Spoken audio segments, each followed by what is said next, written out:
Wellman TV. Ricardo Willis. Kabanata 831 Pagsuko ng Boundary Talisman. Ang apat na pinakamakapangyarihang sinaunang puwersa, Kunlun Divine Mountains, Panglay Fairy Island, Tian Shan Sect, at ang Porter family ng Northern Border.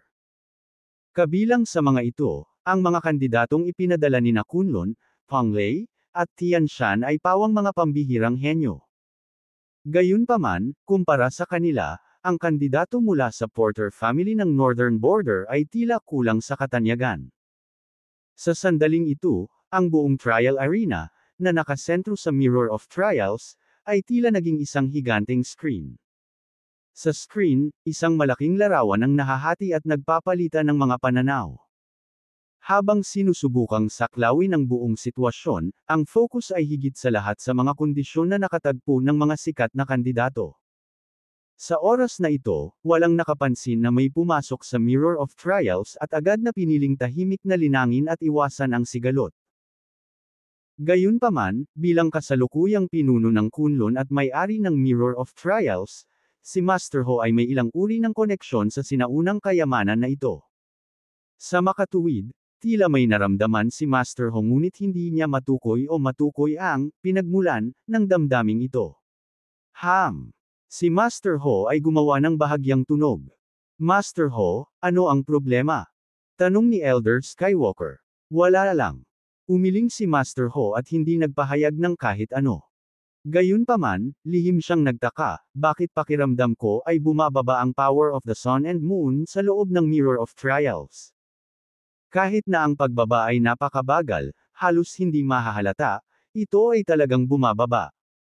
Naguguluhan si Master Ho ngunit pansamantalang may iwan ang tanong na ito sa kanyang isipan. Sa teorya, inaangkin ng Mirror of Trials na isang hiwalay na maliit na mundo, na nakahiwalay sa labas. Ang kapangyarihan ng araw at buwan na pinalapot sa loob nito ng Kunlun Patriarch ay dapat pangalagaan at hindi maubos sa pagsikat at paglubog ng araw o sa mga yugto ng buwan. Pagkatapos ng lahat, ang araw at buwan sa loob ay nabuo din ng kapangyarihan ng araw at buwan. Kaya, ang kapangyarihan ng araw at buwan sa loob ng salamin ng mga pagsubok ay hindi dapat bumaba. Anong nangyayari? Gayunpaman, kahit na naramdaman ni Master Ho ang mga banayad na pagbabagong ito, hindi niya mahanap ang dahilan o pinagmulan. Bagamat siya ang kasalukuyang may-ari ng Mirror of Trials, hindi niya ganap na makokontrol ang sinaunang kayamanan na ito at hindi niya maiintindihan ang mga subtleties nito. Maaaring ang kayamanan ay nakatagpo ng mga problema pagkatapos ng libu-libong taon. Si Master Ho ay lihim na nag-isip at nagplanong masusing suriin ang Mirror of Trials pagkatapos ng Star Path Seed Selection Tournament. Kung talagang may problema, dapat itong ayusin sa isang napapanahong paraan, kung hindi, ang mga kahihinatnan ay hindi maiisip. Sa loob ng salamin ng mga pagsubok. Naka-cross-legged si Ricardo sa lupa, nagsasanay ng Sun Mundul Cultivation Technique. Sa sandaling ito, ang kanyang pisikal na katawan at espiritual na kapangyarihan ay bumubuti sa isang nakikitang bilis. Ang bilis ng cultivation ng Sun Mundul Cultivation Technique ay higit sa 10 beses na mas mabilis kaysa sa labas. Stomp, stomp, stomp. Matapos magsanay sa hindi kilalang panahon, nang lumubog na ang araw sa loob ng salamin ng mga pagsubok, biglang iminulat ni Ricardo ang kanyang mga mata at naputol ang kanyang cultivation state. Nakarinig siya ng sunod-sunod na yabag, bagamat magaan at maingat, hindi ito nakaligtas sa kanyang pangunawa. Mister, ang lakas talaga ni McDonald. Ngayon lang, sinaksak niya ang puso ng nascent soul na late-stage cultivator na may 3 galaw lang. Sa aking palagay, Ginoong McDonald, ang iyong lakas ay hindi mas mababa sa mga henyo mula sa 4 na pangunahing puwersa tulad ng Kunlun Divine Mountains. Sa pagkakataong ito, tiyak na mapipili ka bilang binhi ng Star Path. Tama na yan. Mr. McDonald, sa murang edad, naabot na ang rurok ng nascent soul sa huling yugto, tiyak na namumukod-tangi ka sa mga kandidatong ito. Bukod dito, naiintindihan mo ang landas ng apoy, isa sa 5 elemento, at ang iyong mga pag-atake ay sadyang hindi mapigilan. Mister, McDonald, ang ating ancient McDonald family ay tiyak na gagawa ng splash this time. Hahaha. Mula sa malayo, narinig ni Ricardo ang sunod-sunod na pambabala at mga nakakasilip na boses. Pagkatapos, isang grupo ng mga tao ang pumasok sa kanyang larangan ng pangitain. Sa gitna ay lumakad ang isang binata na nakasuot ng berdeng damit, napapaligiran ng isang dosina o higit pang mga individual. Ang binata na nakasuot ng berdeng damit ay si Mr. McDonald habang tinutukoy siya. Siya ay may hangin ng pagmamataas, na parang puno ng kumpiyansa. May tao dito. Sa sandaling iyon, napansin ng grupo si Ricardo at nagulat sila.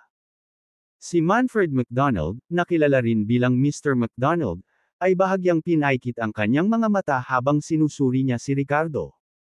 Isang panandaliang pagpapahayag ng kagaanan at pang-aalipusta ang sumilay sa kanyang mga mata. Si Ricardo naman ay pinagmamasdan ng grupo ng mga tao sa harapan niya. Ang ipinagtataka niya ay, hindi ba't malawak ang espasyo ng salamin ng mga pagsubok? Parang magkasama ang mga taong ito. O baka naman maswerte lang silang nagtipon sa pagpasok. Bakit hindi niya na-encounter si Win at ang dalawa pa? Sa sumunod na sandali, nang makita ni Ricardo ang isang taong nakatayo sa tabi ni Mr. McDonald, isang pagtataka ang bumungad sa kanyang mga mata. Raphael. Sa katunayan, ito ay si Raphael, isang taong 2 beses na niyang pinag-cross ang landas noon. Ang Mr. McDonald mula sa malihim na pamilyang iyon. Ang lalaki ay minsan ay dumanas ng kakaibang sakit sa balat, na halos naging isang taong puno. Matapos siyang pagalingin ni Ricardo, sinubukan pa siyang linlanggan ng lalaki na sumama sa kanilang pamilya McDonald, ngunit naging maingat si Ricardo. Nang maglaon, nakabuo sila ng medyo paborebleng koneksyon. Sa pagpapakilala ni Raphael nahanap ni Ricardo si Kyrie at pansamantalang pinigilan ang sumpa ni Nora. Ngayon, sa salamin ng mga pagsubok na ito, muli niyang nakatagpo si Mr. McDonald, na ang lakas ay umaban sa maagang yugto ng nascent soul. Gayunpaman, ang dating sentro ng atensyon ay tila naging tagasunod ng binata na nakaberdeng damit. At sa mga tagasunod, hindi masyadong mataas ang kanyang posisyon. Marahil sa ilang mga lawak, ito ay sumasalamin sa posisyon ng lihim na pamilya sa harap ng sinaunang pamilya McDonald. Isang mid-stage na nascent soul. Mukhang kukuha si Mr. McDonald ng isa pang boundary talisman. Anak, saang sekta o paksayon ka kabilang?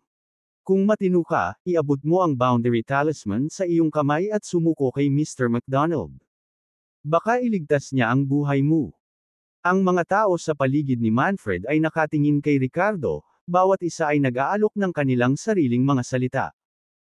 Ang ilan ay tila handang kumilos laban kay Ricardo, habang ang iba ay lumilitaw na gumabay sa kanya sa isang mabait na paraan, na nagtuturo ng isang malinaw na landas. Marami sa mga kalahok sa Star Path Seed Selection Tournament na ito ay talagang nakabalat kayo na, mga gwardya, na ipinadala ng kani-kanilang sekta at paksayon. Alam na alam nila at ng kanilang mga sekta na napakaliit ng pagkakataon ng mga individual na ito na makarating sa dulo at maging binhi ng Star Path. Ang kanilang tungkulin ay tulungan ang kanilang sekta na pinakapangako na, mga pangunahing henyo, hanggat maaari sa kaganapang ito ng pagpili. Halimbawa, pagkatapos ng pagtitipon, sila ay kikilos ng sabay-sabay at nagtutulungan upang maalis ang iba pang mga kalahok, makuha ang lahat ng boundary talismans para sa mga pangunahing henyo ng kanilang sekta. Sa harap ng panganib, poprotektahan nila ang mga pangunahing henyo o tutulong na ilihis ang panganib palayo sa kanila. Siyempre, sa kahabaan ng paraan, maaari din nilang paikop ang iba pang mga kalahok at pagsilbihan ang kanilang sariling mga pangunahing henyo, palakasin ang kanilang kapangyarihan at bigyang daan ang mga ito na higit pa. Sa huli, ang pinakalayunin ay tiyakin na ang kanilang sariling, mga pangunahing henyo, ay nakaligtas hanggang sa katapusan at nakakuha ng pinakamaraming boundary talisman. Kaya naman may gustong mag-recruit kay Ricardo sa ngalan ni Manfred. Siyempre, ito ay sa kondisyon na si Ricardo ay nakipagtulungan at kusang loob na ibigay ang boundary talisman na nasa kanya. Kabanata 832, Instant Kill. Pinakinggan ni Ricardo ang mga salitang ito, kumikislap ang mga mata habang nagmumuni-muni. Sa sandaling ito, nakilala rin ni Rafael si Ricardo, bakas sa mukha niya ang pagkagulat. Ricardo, ikaw ba yan? May halong tuwa ang tono ni Rafael. Rafael, good to see you again, tumango si Ricardo at tumugon ng nakangiti. Agad namang nabigla ang ibang naruroon sa palitan na ito. Sumulyap si Manfred kay Rafael at casual na nagtanong, Rafael, kilala mo ba ang batang ito? Nakuha ko. Sa bibig ng kabilang partido, ang dating Mr. McDonald ay direktang naging Rafael, Mr. McDonald, this is Ricardo, my friend, sabi ni Rafael. Lumingon sa mga bihasang miyembro ng Ancient McDonald family na nangangati na gumawa ng hakbang laban kay Ricardo. Lahat, pag-usapan natin. Paano kung hayaan si Ricardo na sumama sa amin? Samahan mo kami. Dapat niyang ibigay muna ang boundary talisman, walang ekspresyon na sabi ng isang batang miyembro ng pamilyang McDonald. Sa puntong ito, tumango si Rafael at lumingon kay Ricardo, sinabing, Ricardo, malinaw na ang sitwasyon ngayon. Ikaw lang talaga ang hindi makakapantay sa sinuman sa amin. Bakit hindi ibigay ang boundary talisman at sumama sa amin? Kasunod ni Mr. McDonald, tiyak na lalakad ka pa at magkakaroon ka ng mas maraming benepisyo. Sa Star Path Seed Selection Tournament, bukod sa huling 10 napili bilang Seed of the Star Path, ang iba pang kalahok ay makakatanggap ng ilang partikular na reward batay sa kanilang elimination order. Ang huli ay tinanggal, mas mahusay ang mga gantimpala. Siyempre, ang mga namatay sa Mirror of Trials ay natural na walang makukuha, ngunit ang kanilang mga pamilya at sekta ay makakatanggap ng ilang kabayaran mula sa Order Warden Organization. Bilang karagdagan, mayroon ding mga pagkakataon na makakuha ng mga makalangit na materyales at makalupang kayamanan sa loob ng salamin ng mga pagsubok. Naturally, ang karagdagang napunta, mas mabuti. Pagkarinig nito, kumunat ang noo ni Ricardo at sinabing, Rafael, I can consider joining you. Pero simula nang pumasok ako at wala pa akong nakasalubong na iba, hindi ko na kinuha ang boundary talisman ng iba. Meron lang ako sa sarili ko. Kung ibibigay ko ito, direkta akong mapapatalsik sa salamin ng mga pagsubok. Kaya, paumanhin, ngunit tiyak na hindi ko kayang isuko ang boundary talisman. Nang marinig ito, tumugon si Rafael ng isang naiintrigang, oh. At pagkatapos ay bumaling kay Manfred, sinabing, Mr. McDonald, ang Ricardo ay may sarili lamang na boundary talisman. Bigyan mo siya ng mukha at hayaan siyang panatilihin ito. Basta willing siyang sumama sa amin, tama na. Nang bumagsak ang kanyang mga salita, malamig na sumulyap si Manfred kay Rafael, ngumuso, at sinabing, bigyan mo siya ng mukha. Sino ka sa tingin mo? Sayang lang ang batang ito sa mid-nascent soul stage. Pakialam ko ba kung sumama siya sa amin o hindi? Para sa akin, ang tanging halaga niya ay nasa boundary talisman sa kanyang kamay. Ibigay ito, iwanan ang salamin ng mga pagsubok, at maaari mong panatilihin ang iyong buhay.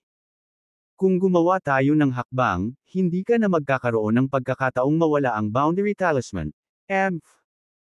Ang relasyon sa pagitan ng pamilyang sinaunang McDonald at ng nakatagong pamilyang McDonald ay katulad ng sa pamilyang Willis. Si Manfred, isang henyo mula sa isang sinaunang antas, ay hindi man lang pinapahalagahan si Rafael, kaya paano siya mag-aalala tungkol sa pagbibigay ng mukha sa kabilang partido. Namula ang mukha ni Rafael sa sinabi ni Manfred, pero hindi siya naglakas loob na sumagot. Sa halip, awkward siyang tumingin kay Ricardo at sinabing, Ricardo, paano kung? Ikinaway ni Ricardo ang kanyang kamay, na hamarang sa kanya. Rafael, hindi mo na kailangang sabihin pa. Hindi ko ibibigay ang boundary talisman, kahit na ano. Gusto mo ba ang boundary talisman ko? Halika at subukang agawin ito kung maglakas loob ka.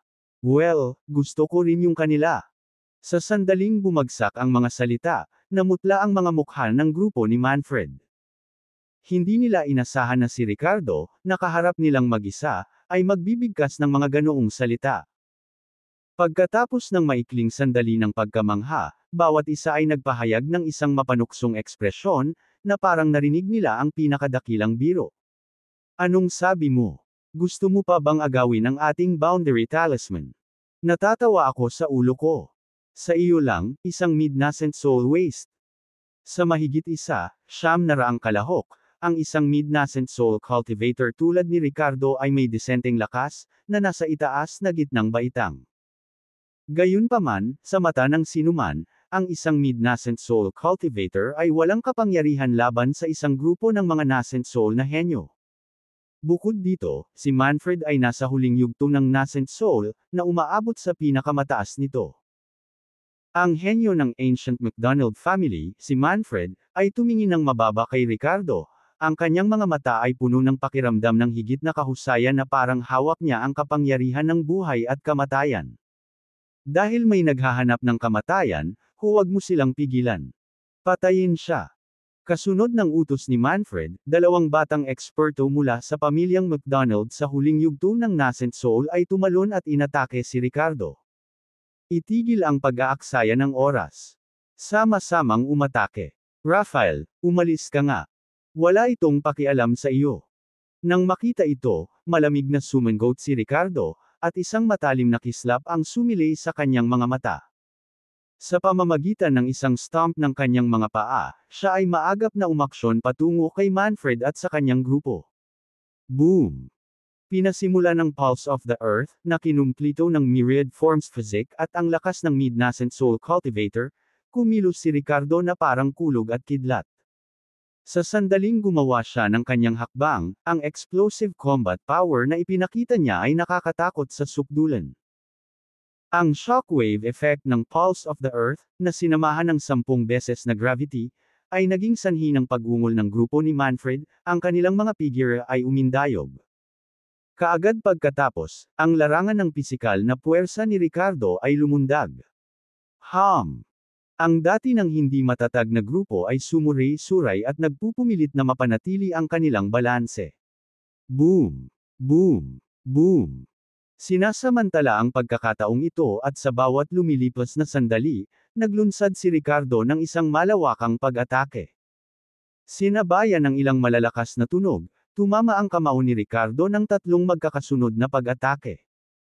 Agad na sumabog ang ulo ng 3 kabataang malalakas na lalaki sa tabi ni Manfred, kasama ang 2 unang huli na nascent soul cultivator na sumugod. Sa isang pag-atake lamang, agad niyang pinatay ang 3 individual na may parehong antas ng paglilinang, na nagpapakita ng nakakatakot na lakas ng pakikipaglaban. Damn it! Maging matatag, lahat. Sama-samang pag-atake, palibutan at patayin siya. Nagbago ang ekspresyon ng mukha ni Manfred, at agad siyang sumigaw. Nagulat din ang iba sa biglang pagsabog ng combat power mula kay Ricardo. Ang taong ito ay tila nasa mid-nascent soul stage lamang, kaya bakit nakakatakot ang kanyang pag-atake? Ang mga mag-aaral ni Raphael ay lumiit, at siya ay likas na umatras, na lumikha ng distansya sa pagitan niya at ng iba. Palibutan. Para sa mga basurang tulad mo, walang nakapaligid, tanging paglipol. Malamig na umungol si Ricardo, puno ng walang hanggan na pangingibabaw at bangis ang kanyang tono. Dala ang mabigat na momentum ng pagpatay sa 3 tao sa isang iglap, sinunggaban niya. Ang grupo na parang isang mabangis na tigre. Kabanata 833, Sino ang mangangaso? Sa sandaling ito, kinokontrol ng pinuno ng Kunlun sect ang lahat ng mga bagay, pinagmamasdan ang pangkalahatang sitwasyon. Nagkataon namang napadaan ito sa eksenang nakikipaglaban si Ricardo sa mga miyembro ng Ancient MacDonald family. Nang malapit na itong dumaan, pinahinto ito ni Elder Skywalker. Sandali. Mukhang malapit na ang labanan dito. Tingnan natin. Ang ulo ng Kunlun sect ay tumango at pinalamig ang screen. Ito ba ang maliit na lalaki?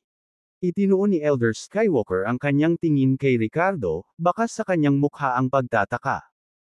Kilala mo ba siya, Elder Skywalker? Tanong ni Master Ho, ang pinuno ng Kunlun sect. Nag-cruise na tayo dati, mahinahong sabi ni Elder Skywalker, kumikislap ang kanyang mga mata sa hindi mahahalata na pagkagulat. Ang maliit na lalaki na minsang napapaligiran ng 5 Golden Core expert ng Ancient Willis family, lumaki na ba siya sa nascent soul realm? Ang kanyang pag-unlad sa lakas ay kapansin-pansin. At sa pagkakataong ito, tila nahaharap din siya sa isang pagkubkob. Tumingin si Elder Skywalker ng may labis na interes. Sa larangan ng martial arts, ang malaking screen ay nahahati sa 9 na mga seksyon, na nagpapakita sa real-time na iba't ibang mga eksena at mga kalahok na karapat-dapat pansinin sa Mirror of Trials. Kabilang sa mga ito, isa sa mga eksena ay ang labanan sa pagitan ni Ricardo at ng grupo ni Manfred. Sa kinatatayuan ng mga manunood, nakita ni Elder Fiery Dragon ang eksenang ito at ang kanyang mukha ay agad na nagpakita ng dampi ng kaba at solemnidad. Young Master, mag-ingat ka. Si Sullivan, ang Deputy Sect Master na namumuno sa Broken Pulse Sect sa pagkakataong ito, ay nakatitig sa screen, bahagyang nanliit ang kanyang mga mata. Ricardo, kaya naparito ka para lumahok sa Star Path Seed Selection Tournament pagkatapos ng lahat. Isang miyembro ng Ancient MacDonald family. Haha, mabuting alagad, huwag kang mamatay ng ganoon kadali. Sa sitting area ng Ancient Willis family, ilang nangungunang elder ang nagpapansin kay Ricardo. Sa mga miyembro ng Heaven Gap Sect, ang mukha ni Claudia ay puno ng sama ng loob at bakas ng kaba. Ricardo, huwag kang mamatay ng ganito. Gusto ko pa ring maghiganti sa iyo gamit ang sarili kong mga kamay. Bilang karagdagan sa mga paksayon na ito, napansin din ng maraming tao sa mga nakatayong manunood ang labanan na nangyayari. Mukhang may malas na kukubkuban. Paano mo masasabing kinukubkub siya? Pakiramdam ko siya ang naglulunsad ng pag-atake. Wow! Saang sekta o pamilya galing ang contestant na ito? Sa harap ng napakaraming tao na kumukubkob sa kanya, hindi pa rin siya sumusuko at mabilis na umatras kasama ang Boundary Talisman. Magiging away ba ito? Ito ba ay isang pambihirang henyo na nagpapanatili ng mababang profile? Maraming talakayan at komento ang umalangaw-ngaw. Si Ricardo, na dati ay walang kasikatan, ngayon ay nakakuha ng atensyon ng maraming tao. Sa loob ng salamin ng mga pagsubok, mabilis na pinatay ni Ricardo ang 3 tao nang hindi huminto sa kanyang paggalaw. Boss! Mga kaluskos! Isang makalupang dilaw na liwanag ang naglabas ng makapal at bulubunduking aura. Napapaligiran ng electric light, nagbigay ito sa mga tao ng pakiramdam ng walang hanggan na bangis. Inilabas ni Ricardo ang rich soil unyielding form at sumugod sa karamihan ng mga tao sa panig ni Manfred, na nakikibahagi sa isang matinding labanan na may walang cap-ares na poster. Boom! Habang ang unang 3 individual ay agad na napatay, isa pang mid-nascent soul stage contestant ang sinipa ni Ricardo sa dibdib, na naging sanhi ng pagbagsak ng kanyang dibdib. Matapos itapon ay ilang beses siyang kumumbelsyon bago siya tuluyang bumantong hininga. Ang kanyang puso ay nadurog at nabasag, at ang kapangyarihan ng kamatayan na dala sa pag-atake ni Ricardo ay mabilis na pinatay ang kanyang sigla. Ang lakas ng chi refinement ni Ricardo ay umabot na ngayon sa mid-nascent soul stage. Ang kanyang pisikal na lakas ay malapit na sa kalagitnaan ng myriad form stage. Sa mga cultivator ng parehong antas, ang mga nakatuon sa pagpino ng katawan ay maaaring mangibabaw sa mga nakatuon sa chi refinement. Ang mga ordinaryong pag-atake na pinakawalan ni Ricardo sa pamamagitan ng mga suntok at sipa ay nalampasan maging ang rurok ng huling yugto ng nascent soul. Bilang karagdagan sa kapangyarihan ng kalaliman ng daigdig at sa kapangyarihan ng kulog at kidlat, pati na rin sa kapangyarihan ng kamatayan na dala sa kanyang mga pag-atake, kung ipagwawalang bahala natin ang kapangyarihan ng Dao, ang lakas ng casual na pag-atake ni Ricardo ngayon ay maihahambing sa maagang yugto ng Void Reclusion. Paanong ang gayong pag-atake ay matitiis ng isang tao sa kalagitnaan ng yugto ng nascent soul realm? Boom! Klang! Klang! Path! Gayunpaman, ang panig ni Manfred ay hindi rin idle. Ilang pag-atake ang dumaong sa Ricardo. Ang mga pag-atake na iyon mula sa maaga at kalagitnaan ng yugto ng nascent soul na mga eksperto ay hindi man lang masira ang depensa ni Ricardo. Sa matibay na kakayahang banal na daigdig, na sinamahan ng malakas na protection na true chi at ang pisikal na lakas sa antas ng myriad forms, si Ricardo ay parang isang kuta ng tao. Tanging si Manfred, sa tuktok ng late stage na nascent soul realm, ang nagawang tumaga sa balikat ni Ricardo gamit ang isang espada. Ngunit ito ay isang mababaw na sugat lamang. Paano? Paano ito posible? Ang aking mga pag-atake ay tumama sa kanya, ngunit hindi ko masira ang kanyang depensa. Damn it, bakit nakakatakot ang depensa niya? Anong uri ng defensive martial technique at divine ability ang ginagamit niya? Sa isang sandali, ang mga miyembro ng pamilya McDonald ay tumingin kay Ricardo na may pagtataka at hindi makapaniwala, na namangha sa kanyang kapangyarihan sa pagtatanggol. Nagulat sila sa depensa ng kalaban. Hahaha. Mamatay. Ricardo laughed wildly, ganap na hindi napigilan. Muling nagkabisa ang interference ng kanyang physical force field, at dalawang early-stage nascent soul expert ang namatay sa ilalim ng kanyang brutal na mga suntok. Damn it, gamitin ang lahat ng trump card. Gamitin ang pinakahuling martial techniques. Ipagkalat mo. Mabilis. Siyam lamang sa grupo ng pamilyang McDonald na may mahigit 10 tao ang naiwan pagkatapos ng unang sagupaan, at sila ay nasa estado ng gulat, galit, at pagkalito. Sa pagharap kay Ricardo, na maaaring agad na talunin sila sa kanyang mga pag-atake at nagkaroon ng hindi magagapi na depensa, nakaramdam sila ng lubos na kawalan ng kapangyarihan sa unang pagkakataon. Sa sandaling iyon, ang natitirang siyam na individual ay nagpakawala ng kanilang mga ultimate moves laban kay Ricardo. Bilang mga henyo ng nascent soul realm, hindi dapat maliitin ang kanilang mga ultimate moves. Sa wakas, hindi lang si Manfred, kundi iba pa ang nakalusot sa depensa ni Ricardo. Sa pagkakataong ito, matapos mapatay ang dalawa pang kalaban, nagtamo si Ricardo ng ilang minor injuries. Ngunit ang mga ito ay mababaw na sugat lamang. Sa kanyang nakakatakot na myriad forms na pisikal na katawan at ang rich soil unyielding form, ang mga kaaway ni Ricardo ay nawalan ng pag-asa. At maging ang mga menor de edad na pinsalang ito ay mabilis na gumaling nang i-activate ni Ricardo ang Dragon's Energy Primordial Technique. Sa sandaling ito, ano ang naramdaman ng mga miyembro ng Ancient McDonald family?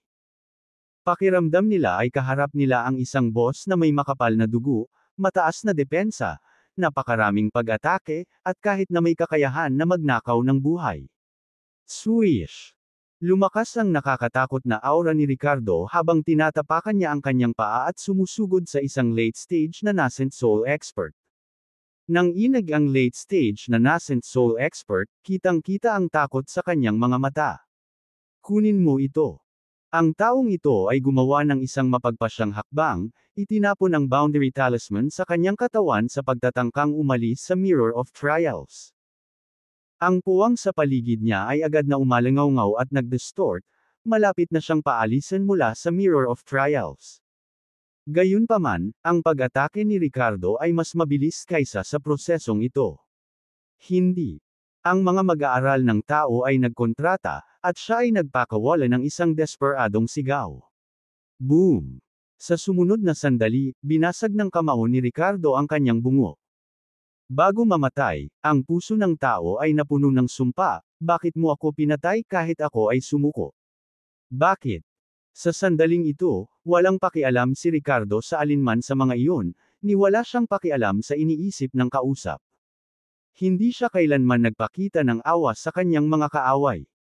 Matapos patayin ang taong ito, tumalikod siya at ipinagpatuloy ang kanyang pagpatay, pinatunayan sa lahat kung sino ang tunay na mangangaso at kung sino ang biktima.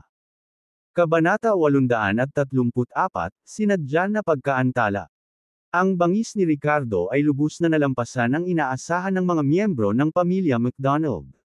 Nakakatakot ang kanyang lakas sa pakikipaglaban. Sa kaibuturan, sinisimulan na ni Manfred ang pagsisisi sa dati niyang pagtutol sa mungkahi ni Raphael na tanggapin si Ricardo. Ngunit huli na ang lahat. Ang magkabilang panig ay nagsimula na sa pakikipaglaban, na walang posibilidad ng pagkakasundo.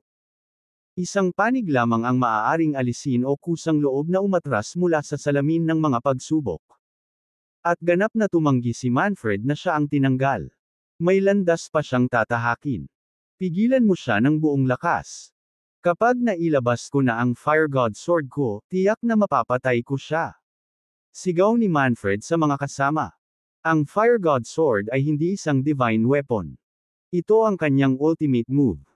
Nauna nang ginamit ni Manfred ang hakbang na ito para saktan ang isang makapangyarihang eksperto sa void reclusion sa loob ng pamilya. Buo ang kanyang paniniwala na hanggat ginagamit niya ang Fire God Sword, magagawa niyang masugatan o mapatay pa si Ricardo. Gayunpaman, ang pamamaraan na ito ay nangangailangan ng oras upang makalakam ng tunay na enerhiya at kapangyarihan. Kaya naman, kailangan niya ng iba para bigyan siya ng oras. Sa sandaling bumagsak ang mga salita ni Manfred, nagliwanag ang mga mata ng iba pang 7 nakaligtas na indibidwal. Noong nakaraan, ang ilan sa kanila ay naaaliw pa sa mga pag-iisip na umatras, na gustong isuko ang boundary talisman at umalis sa salamin ng mga pagsubok. Ngunit nang magsalita si Manfred, lahat sila ay nagpakita ng mga palatandaan ng pagkilos. Nabanggit na noon na upang makatawid mula sa nascent soul realm tungo sa void reclusion, kailangan ng isa na makapasok sa internal fusion realm at maperpekto ang embryonic form ng laws of heaven's path. Ang Ancient MacDonald family ay nagtataglay ng pool para sa layuning ito, isang pool ng paliwanag.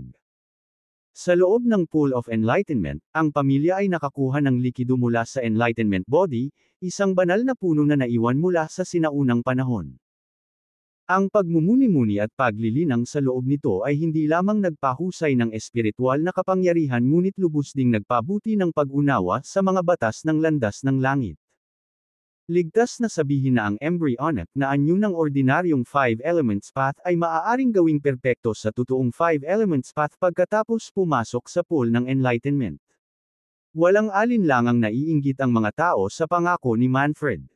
Maging si Raphael, na dati nang umatras sa labanan, ay nagpakita ng pananabik. Isip, isip, isip. Sabay-sabay na sinalakay ng 7 figure si Ricardo, na hamarang sa kanya at lumikha ng oras para matipon ni Manfred ang kapangyarihan. Sa pagkakataong ito, naging matalino ang 7 indibidwal na ito. Hindi nila nilayon na patayin si Ricardo. Ang kanilang layunin ay mag-antala lamang ng oras. Kaya, pinagtibay nila ang isang diskarte sa pag-iwas sa direktang paghaharap at pagtutok sa mas magaan na pag-atake. Kasabay nito, hinawakan ni Manfred ang kanyang espada gamit ang 2 kamay, ang dulo ay nakaturo sa langit, ang kanyang ekspresyon ay mataimtim habang siya ay nakatayo doon.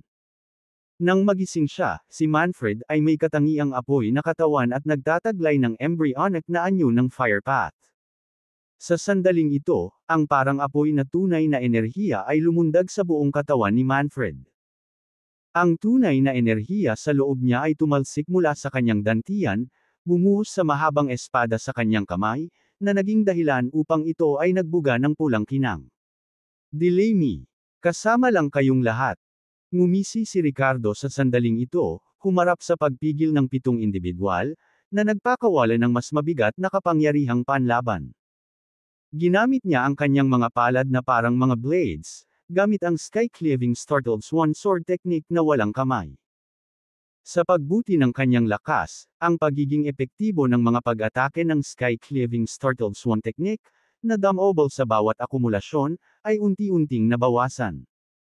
Pagkatapos ng lahat, ang pamamaraan na ito ay hindi maaaring maging napaka-abnormal upang labanan ang langit.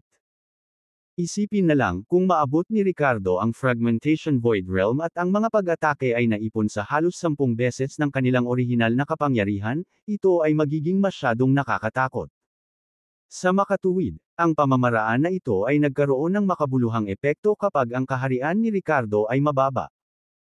Kahit na ang panghuling strike, na maaaring direktang maubos ang lahat ng tunay na enerhiya ni Ricardo, na pinarami ang pag-atake ng exponentially, ay naging inconsequential habang tumaas ang kanyang lakas.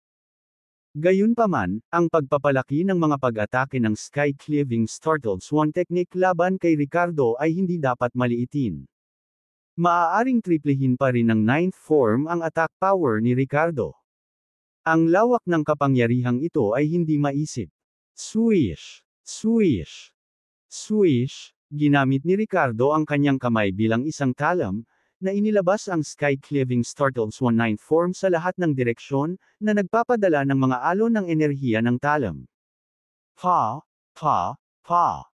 Ang mga katawan ng 7 indibidwal ay lubhang marupok sa harap ng lakas ng talam, lubos na walang pagtatanggol. Halos bawat isa sa kanila ay nilipol ni Ricardo sa loob ng tagal ng panahon na wala pang 10 segundo. Gusto mo siyang pigilan. Ang mga may katulad na lakas lamang ang makakamit iyon. Sa harap ng Ricardo, sila ay walang iba kundi ang mga instant na pagpatay. Anong pagpigil ang maaari nilang ibigay? Mga walang kwentang tanga. Isang grupo ng mga walang kwentang tanga. Damn it.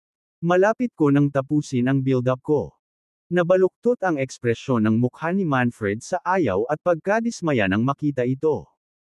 Sa kanyang kamay, ang espada ay naging isang nagniningas na pula, sa pag-aakalang isang semi-transparent na estado na parang hindi ito makatiis sa pagkatunaw.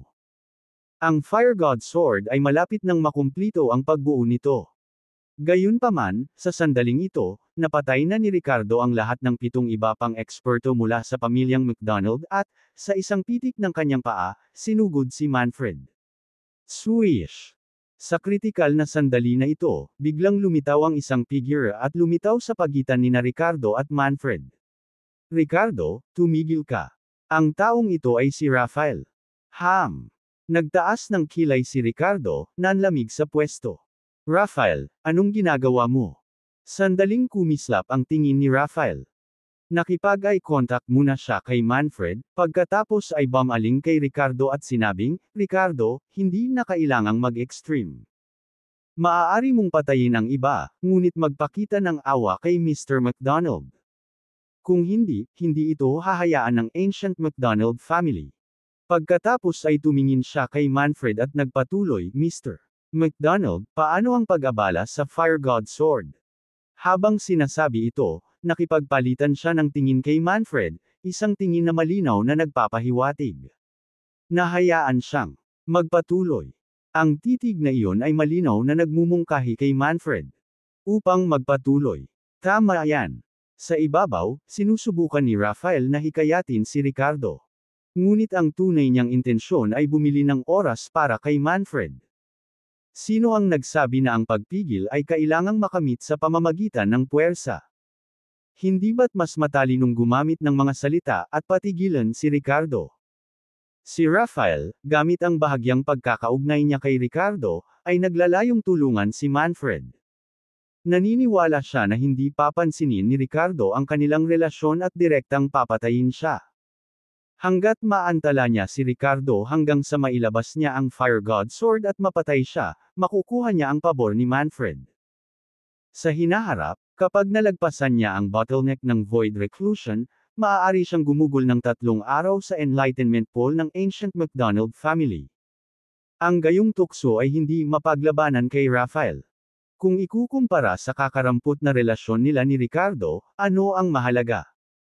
Kabanata 835, sa kasamaang palad, hindi ako karapat-dapat.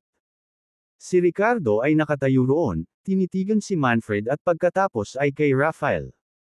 Isang bakas ng banayad na lamig ang sumilay sa kanyang mabituing mga mata. Sa kanyang mga kamao, isang halo ng makalupang dilaw at asul na liwanag ang lumundag, handang tumugon sa anumang maaaring dumating. Ricardo, ano sa tingin mo? Napalingon si Rafael at muling nagtanong. Hey, walang pakialam na tumawa si Ricardo. Sa susunod na sandali, ang kanyang tingin ay naging matalim, at itinulak niya ang kanyang mga kamao pasulong ng buong lakas. Samantala, buong lakas na ibinato ni Manfred ang kanyang mahabang espada. Ang isang nagniningas na pulang espada na nagniningning ay palm unit sa kalawakan, na nagpapadilim sa hangin habang ito ay bumaril. Sa isang iglap, ang ningning ng espada ay tumagos kay Rafael, na nakatayo sa gitna, ng walang pag-aalinlangan. Natigilan siya ng tuluyan, hindi makapaniwala sa nangyari. Nanlaki ang mata niya sa hindi makapaniwala. Kasabay nito, 2 kamao ang sumugod at bumangga sa nagniningas na pulang espada. Boom! Ang malakas na enerhiya ay kumalat, at ang 2 kamao ay agad na nawala. Gayunpaman, ang kapangyarihan ng Fire God Sword ay nabawasan sa 30% lamang, na nagpatuloy sa trajectory nito patungo sa Ricardo. Malamig na bumantong hininga si Ricardo at nagpakawala ng suntok, na nagpakalat sa natitirang puwersa ng pag-atake. Ang Fire God Sword, na maaaring makapinsala sa isang void reclusion early stage expert, ay na-neutralize ni Ricardo sa ganitong paraan. Phew! Samantala, bumagsak ang katawan ni Rafael sa lupa.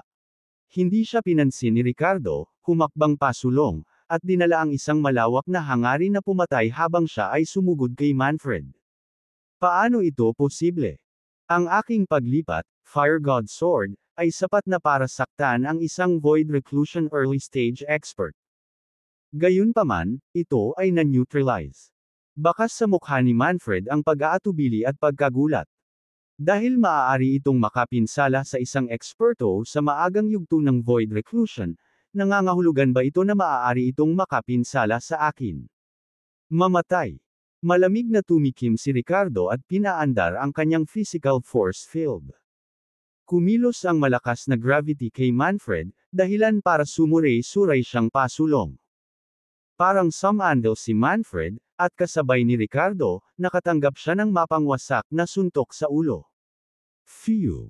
Sa sumunod na iglap, ang solidong bakas ng kamao ay dumagundong na tumama sa ulo ni Manfred.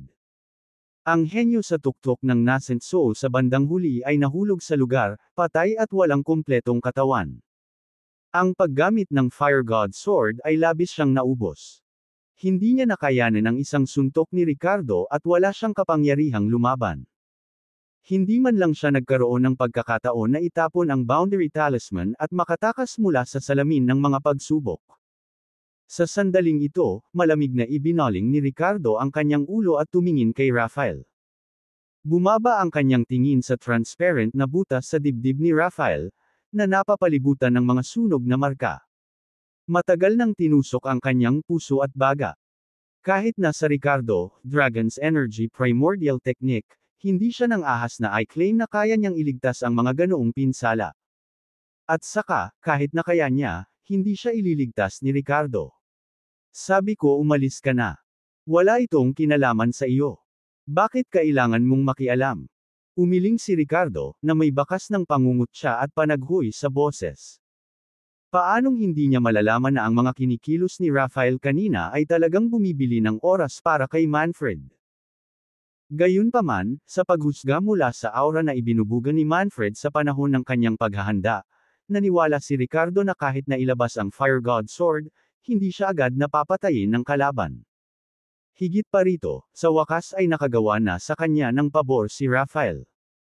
Kung hindi dahil sa pagpapakilala ni Rafael kay Kyrie sa kanya, hindi mabilang na sakit ang dinanas ni Nora. Sa huli, isinasaalang-alang pa rin ni Ricardo ang pabor na ito at hindi direktang inatake si Rafael. Sa sandaling ito, nakahiga doon si Rafael, na may matinding pangungutya sa sarili at paghingi ng tawad sa kanyang mukha bago ang kanyang nalalapit na kamatayan. Rafael, I'm sorry. Ikaw ay isang kaibigan, sulit na magkaroon. Ngunit sa kasamaang palad. Ako, si Rafael. Hindi karapat-dapat. Sa mga salitang iyon, huminga si Mr. McDonald, na wala ang lahat ng palatandaan ng buhay.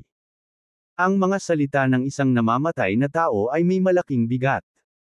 Talagang nakaramdam ng panghihinayang si Rafael bago siya mamatay. Talaga. Gaano man kalaki ang kalkulasyon niya, hindi niya akalain na siya ang magplano ng sarili niyang pagkamatay. Naniniwala siya na si Ricardo, base sa kanilang pagkakaibigan, ay ililigtas siya. At sa bagay na iyon, tama siya. Talagang hindi siya pinagbuhatan ni Ricardo ng kamay. Ngunit hindi niya inasahan na magiging ganito kalupit si Manfred. Sa sandaling ang Fire God Sword ay handang hamampas, inilunsad ni Manfred ang kanyang pag-atake ng walang anumang pagsasaalang-alang sa kapakanan ni Rafael. Maraming tao sa mundong ito ang ganyan. Yung mga nagmamalasakit sa iyo, pero wala kang pakialam sa kanila, sa halip ay naghahanap ng pabor sa taong wala namang pakialam sa iyo. Sa huli, iniwan ng wala. Nakakaawa, nakakalungkot. Umiling si Ricardo, pinulot ang nagkalat na boundary talismans mula sa lupa, saka mabilis na umalis sa pinangyarihan. Sa salamin ng mga pagsubok na ito, walang sino man ang makakagarantiya ng 100% kaligtasan. Ang isang matinding labanan na sumiklab dito ay maaaring makaakit ng iba pang mga kalahok. At gaya ng inaasahan, pagkaalis ni Ricardo, ilang mga figure ang sumugod mula sa iba't ibang direksyon. Nagsimula pa silang mag-away. Sa labas, nakatayo ang manunood. Maraming tao ang nakasaksi sa kinahinatnan ng labanang ito at ang kanilang mga mukha ay nagpahayag ng pagtataka. Sino itong binata? Ang ganitong kakila-kilabot na lakas ng pakikipaglaban. Oo, bagamat nasa kalagitnaan pa lang ng nascent soul realm, nararamdaman ko na ang kanyang tunay na lakas sa pakikipaglaban ay higit pa sa tuktok ng nascent soul realm. Kahit na ang isang early stage na void reclusion expert ay malamang na hindi magkakaroon ng pagkakataon laban sa kanya. Sa ligang batas ng kulog at kidlat, mayaman na lupang hindi mapagparaya dalawang pambihirang katangian. Mahirap lang matukoy ang embryonic form ng Dao na pinagkadalubhasaan niya. Orihinal, ito ay sinadya upang maging isang sama-samang pag-atake, ngunit sa huli, ito ay naging isang one-man show. Ang binatang ito ay tila ang young master ng Sun Moon Sect. Ang Sun Moon Sect. Ang sekta na napilaya ng Broken Pulse Sect at na-relegate sa isang hidden realm. Ang Sun Moon Sect, maaaring mayroon silang mga kahalili at malapit ng bumangon muli. Pinagmasdan ng mga manunood ang mga entourage ng iba't ibang paksayon na kasangkot sa labanang ito at hindi nila maiwasang mag-usap sa kanilang mga sarili. Para naman sa mga nagbigay pansin kay Ricardo, kasama sina Elder Fiery Dragon, Sullivan ng Broken Pulse Sect, ang Ancient Willis Family, Claudia, at iba pa, iba-iba ang kanilang mga reaksyon. Gayunpaman, ang pamilya ng sinaunang MacDonald, na ang henyo ay kamamatay lamang, ay may kasamang matanda na ang mukha ay puno ng kalungkutan at galit. Damn it! Ang young master ng Sun Moon Sect, Ricardo, tama ba? Upang patayin ang mga henyo ng aming angkan nang hindi nagpapakita ng anumang awa, papansinin ng pamilya MacDonald ang utang na ito. Maghintay at tingnan natin. Kinagat ng matanda ang kanyang mga ngipin, ang kanyang tono at titig ay puno ng pagpatay na layunin. Gayunpaman, sa sandaling binigkas niya ang mga salitang isang malamig na boses ang umalingaw sa kanyang tainga. Sa Star Path Seed Selection Tournament, hindi maiiwasan ang labanan. Ang sinumang individual o sekta na maglakas loob na maghiganti pagkatapos ay mahaharap sa pinakamabigat na parusa mula sa Order Warden Organization. Ang pagpuksa sa mga sekta ay hindi labas sa tanong. Nang marinig ang mga salitang ito, ang mukha ni Old MacDonald ay namutla, at ang kanyang buong katawan ay nanginig. Tumingin siya sa mataas na plataporma ng Marshall Arena at nakita niya si Elder Skywalker na nakatitig sa kanya na may mahigpit na ekspresyon. Hindi ako manggahas. Napalunok ng laway ang matandang MacDonald, nag-aatubili na umiling, at pinigilan ang hinanakit sa kanyang puso. Kabanata 836, ang embryo ng Solid Earth Way. Ang mga salita ni Elder Skywalker ay hindi lamang umalingaw sa mga tainga ng Old MacDonald kundi nakarating din sa pandinig ng lahat ng naruroon. Agad na naging seryoso ang mga ekspresyon ng lahat ng tao, at inalis nila ang iba't ibang iniisip. Kahit na ang pinakamakapangyarihang sinaunang sekta ay hindi nakayanan ang pag-atake ng Order Warden Organization. Walang nang-ahas na maghiganti sa anumang nasawi sa panahon ng Star Path Seed Selection Tournament. Sa oras na ito, dumilim na ang langit sa labas. Ang oras sa loob ng Mirror of Trials ay nakasynchronize sa labas ng mundo. Paglubog ng araw, lumitaw ang isang crescent moon sa kalangitan. Matapos makaranas ng matinding labanan, nakuha ni Ricardo ang mahigit 20 boundary talismans. Ngayon, sa isang lambak, ipinagpatuloy niya ang paglinang ng Sun Moon Dual Cultivation Technique na may walang sawang pagkauhaw. Ang kapangyarihan ng araw at buwan dito ay hindi kapani-pani walang mayaman at dalisay, na parabang ito ay isang pinagpalang lugar na pinasadya para sa Ricardo. Sa bawat hibla ng power of the sun and moon na kanyang hinihigop, lalong nasasabik ang kaluluwa ni Ricardo. Dahil naranasan na ni Ricardo ang mga komplikado at panganib ng kalikasan ng tao, nakaramdam ng pananaghoy sa kanyang puso. Tila nagkaroon siya ng mas malalim na pagkaunawa sa langit, lupa, at mga tao. Ang mental bottleneck sa pagitan ng subtlety at internal fusion, na nagpagulo sa kanya noon, sa wakas ay lumuwag sa sandaling ito. Ang Enveldroma org ay may hawak na mga karapatan sa teksto karapatang-ari. Pop. Sinamahan ng isang tunog na kahawig ng pagkabasag ng isang bula sa loob ng kanyang kaluluwa. Ang lakas ng kaluluwa ni Ricardo ay sumailalim sa isang qualitative na pagbabago, na umabot sa ibang antas. Sa wakas, tumawid siya sa kaharian ng internal fusion. Sa ilang sandali, naramdaman ni Ricardo na ang lahat sa paligid niya ay naging hindi kapani-pani walang malinaw. Mas naging masigasig siya sa pagkuha ng bawat galaw at pagbabago sa pagpoposisyon. Nakakuha siya ng mas detalyadong pag-unawa sa kanyang sarili at sa mga subtleties ng kanyang sariling mga kakayahan. Sa isang pag-iisip, naramdaman niya ang isang hibla ng kanyang espiritual na kapangyarihan na kumikilos mula sa kanyang banal na dagat, na gumagala sa kanyang buong katawan. Sa sandaling ito, malinaw na nauunawaan ni Ricardo ang bawat cell sa loob ng kanyang sarili, ang kanyang tunay na chi, kapangyarihan ng kalaliman ng mundo, kapangyarihan ng kidlat, at maging ang kapangyarihan ng kamatayan. Dati, magagamit lamang niya ang mga kapangyarihang ito nang hindi tunay na nauunawaan ang kanilang mga anyo o asensya. Gayunpaman, sa sandaling ito, tila nagkaroon siya ng realisasyon at nakakuha ng bagong pag-unawa sa mga kapangyarihang taglay niya. Sa napakaraming tuntunin at landas ng langit at lupa, may mga dakilang landas gaya ng landas ng buhay at kamatayan, gayon din ang ilang mas maliliit na landas. Sa hindi inaasahan, ang embryo ng daan ng kamatayan na aking naiintindihan ay isa sa mga dakilang landas ng langit at lupa. Ang kapangyarihan ng kamatayan sa loob ko ay nagmula sa daan ng kamatayan sa langit at lupa. Sa madaling salita, ginagamit ko ang daan ng kamatayan sa langit at lupa para tulungan ako sa labanan. Dapat kong isama ang aking espiritual na kapangyarihan sa aking dantian upang pasiglahin ang langit at lupa, upang lubos kong makabisado ang daan ng kamatayan. Katulad nito, taglay ko ang mga konstitusyon ng Thunder at Solid Earth. Sa lohikal na pagsasalita, dapat ko ring maunawaan ang embryo ng Way of Thunder at ang embryo ng Solid Earth Way. Subukan ko. Naisip ni Ricardo sa kanyang sarili habang sinimulan niyang unawain ang dalawang landas ng embryonic bukod sa daan ng kamatayan. Bagamat kabisado na ni Chase ang Way of Thunder, naramdaman pa rin ni Ricardo ang embryonic path bago siya patayin. Susunod, sinimulan ni Ricardo ang pagpapakilos ng kanyang espiritual na kapangyarihan upang isama ito sa dantian ng kanyang nascent soul, direktang kumukonekta sa langit at lupa sa pamamagitan ng dantian. Sa kapangyarihan ng kalaliman ng daigdig at kapangyarihan ng kidlat na nasa loob ng dantian, tunay na nakuha ni Ricardo ang mga hibla ng Solid Earth Way at Way of Thunder mula sa langit at lupa. Pagkatapos, sinubukan niyang isama ang mga ito sa kanyang sarili para sa kanyang sariling paggamit.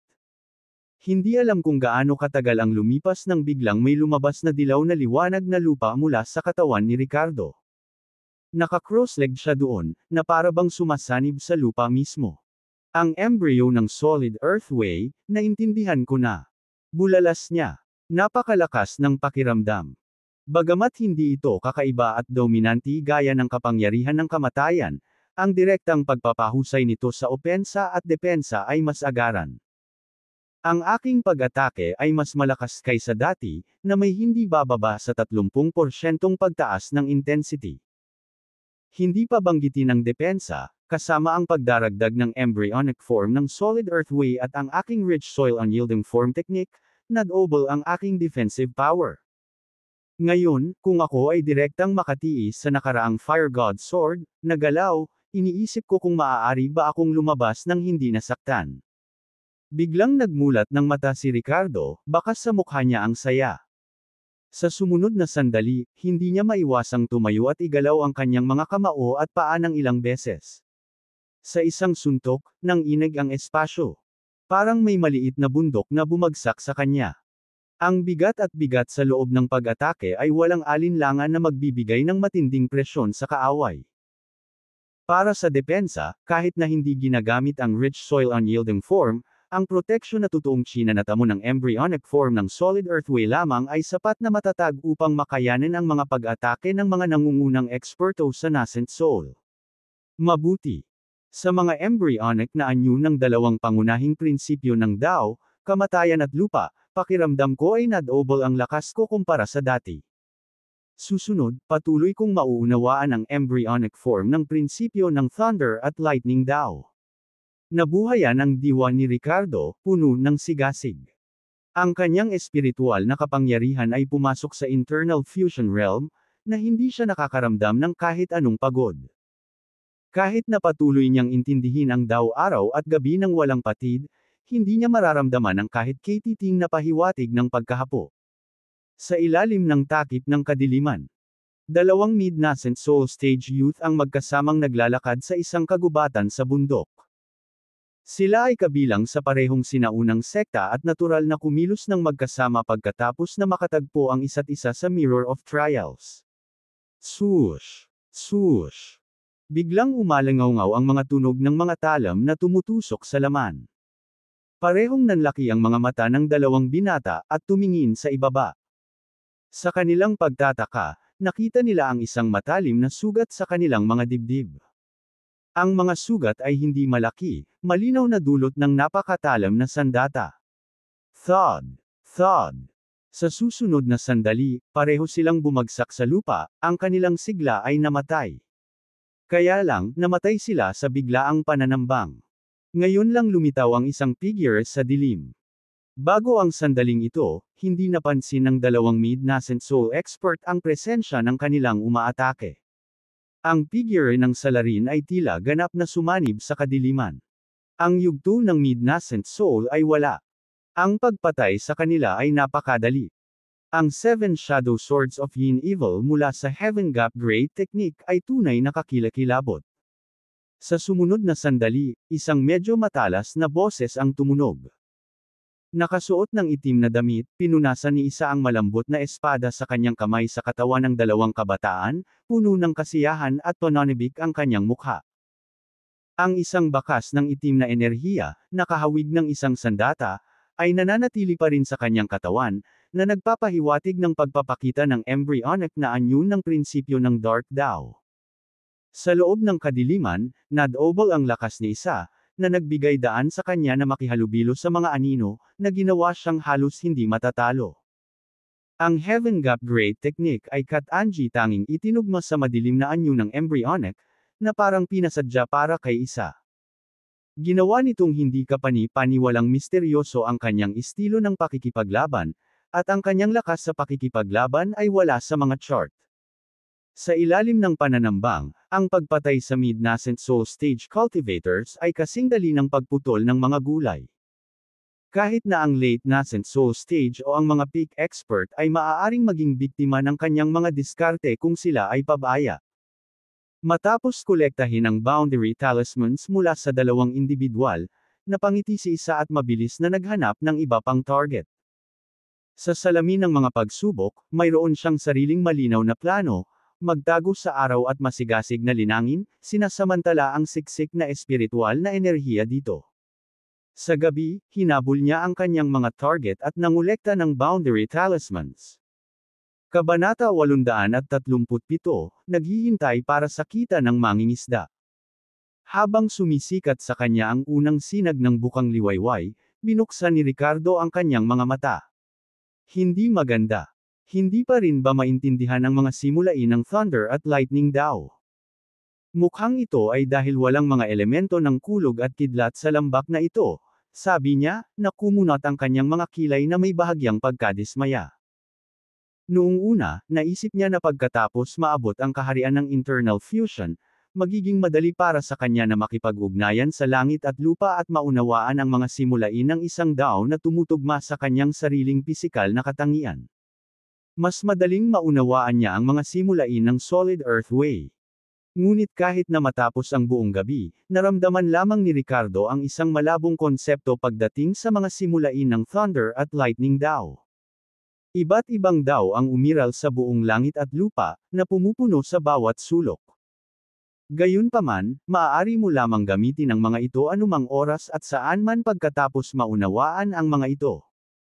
Bago iyon, ang ilang DAO ay nangangailangan ng mas mahusay na pag-unawa sa mga partikular na kapaligiran. Halimbawa, kung gusto mong maunawaan ang DAO ng kadiliman, hindi ka pipili ng maaraw na tanghali, hindi ba? Gayun din, naramdaman ni Ricardo na kung gusto niyang maunawaan ang mga simulain ng Thunder at Lightning DAO, dapat siyang maghanap ng lugar kung saan tumama ang kidlat upang umunlad ng mas mahusay. Sa pag-iisip na ito, umalis siya sa lambak, itinatago ang kanyang aura habang patungo siya sa isang tiyak na direksyon. Mula sa malayo, natatanaw niya ang mga maitim na ulap na nagkukumpulan sa direksyon na iyon, na para bang anumang oras ay maaaring magkaroon ng thunderstorm. Sa ilalim ng madilim na kalangitan, dalawang grupo ng mga tao ang nasa isang standoff. Ang isang grupo ay binubuo ng 6 na individual, na pinangungunahan sila ng isang binata na nakasuot ng asul na damit, na nagpapalabas ng malakas na aura. Ito ay si Chase mula sa Tianshan Sect, isang henyo na ganap na nakabisado ang Thunder at Lightning DAO sa Nascent Soul Realm. Isa rin siya sa mga sikat na kandidato sa Star Path Seed Selection Tournament. Sa araw na iyon, tiyak na higit sa 6 na kalahok mula sa Tianshan Sect at Hagpid Sect na pinagsama. Gayunpaman, imposible para sa gayong swerte na pagsamasamahin silang lahat sa loob ng 2 araw ng pagpasok sa Mirror of Trials. Sa kabilang panig, mayroong 8 individual. Lahat sila ay nakasuot ng kasuotan ng balat ng hayop, na nagmumula sa isang mabangis na aura. Ngunit sa sandaling ito, bagamat mayroon silang numerical advantage sa Tianshan Sect, tila mas mahina sila sa mga tuntunin ng momentum. Ang mga taong ito ay nagmula rin sa isa sa 4 na sinaunang kapangyarihan, ang Porter family ng Northern Border. Gayunpaman, kumpara sa mga kandidatong ipinadala ng iba pang 3 pamilya na kalahok sa Star Path Seed Selection Tournament, ang Porter family ng Northern Border ay tila medyo ordinaryo, nang walang anumang kahanga-hangang talento. Chase, gusto mo bang kumilos laban sa amin? Tanong ni Cecil Porter, ang pinuno ng Porter family ng Northern Border, sa malalim na boses. Cecil Porter, ang mga mas nakakaalam ay dapat na talikuran ang Boundary Talisman at lumabas sa Mirror of Trials ng masunurin. Kung hindi, huwag mo akong sisihin sa pagiging walang awa. Malamig na ngumuso si Chase, pilit na nagsasalita. Sa tingin mo ba natatakot kami sa iyo? Parehong ang Tianshan Sect at ang aming Porter family ng Northern Border ay kabilang sa pinakamalakas sa 4 na sinaunang kapangyarihan. Iniisip ko lang na hindi kailangan na mag-away kami ngayon. Hindi magiging kapaki-pakinabang para sa sinuman kung haantong tayo sa kapwa pagkawasak. Nagnganga ang ngipin ni Cecil at sinabing. Nang marinig ito, humagalpak ng tawa si Chase. Haha, ha, mutual destruction. Masyado kang maraming iniisip. Sa ilang pangkaraniwang tao na tulad mo, gusto mong magkaroon ng mutual destruction sa akin. Habang bumagsak ang kanyang mga salita, naging malamig ang tono ni Chase. Dahil wala kang alam, huwag mo akong sisihin. Sisingilan. Patayin sila. Sa sandaling bumagsak ang mga salita, si Chase ang nanguna at sumugod patungo sa 8 miyembro ng Porter family ng Northern Border. Ang iba pang 5 tao sa tabi niya ay sumunod na malapit, agresibong umabant. Atake. Nang makita ang sitwasyon, alam ni Cecil na walang saysay ang negosasyon. Sa malakas na sigaw ay buong tapang niyang hinarap ang mga ito. Samantala, sa tuktok ng bundok 1 kilometro ang layo mula sa larangan ng digmaan, si Ricardo ay nakatago, na pinagmamasdan ang tanawin mula sa malayo. Chase. Hey, ang liit ng mundo. Hindi ko ini-expect na makakaharap ko siya ng ganoon kaga. Bahagyang ipinikit ni Ricardo ang kanyang mga mata, isang malamig na liwanag ang kumikinang sa mga ito. Ang pagnanais na patayin si Chase ay umabot sa tugatog sa loob niya. Si Chase ay nasa tuktok ng kanyang listahan ng mga hit. Hindi kakayanin ni Ricardo ang Thunder at Lightning Way maliban kung ibagsak niya ang matandang ito. Ang mga taong iyon ba ay mula sa Porter family ng Northern Border? Nagsimula na silang mag-away. Abangan natin. Mas mainam kung pareho silang magdaranas ng pagkalugi. Sasamantalahin ko sa huli. Nakahiga doon si Ricardo, nagkalkula ng may masamang hangarin. Minsan na niyang inaway si Chase. Sa oras na iyon, sigurado si Ricardo na ang lakas ng taong ito ay lumampas sa kanya sa mga tuntunin ng lakas ng pag-atake.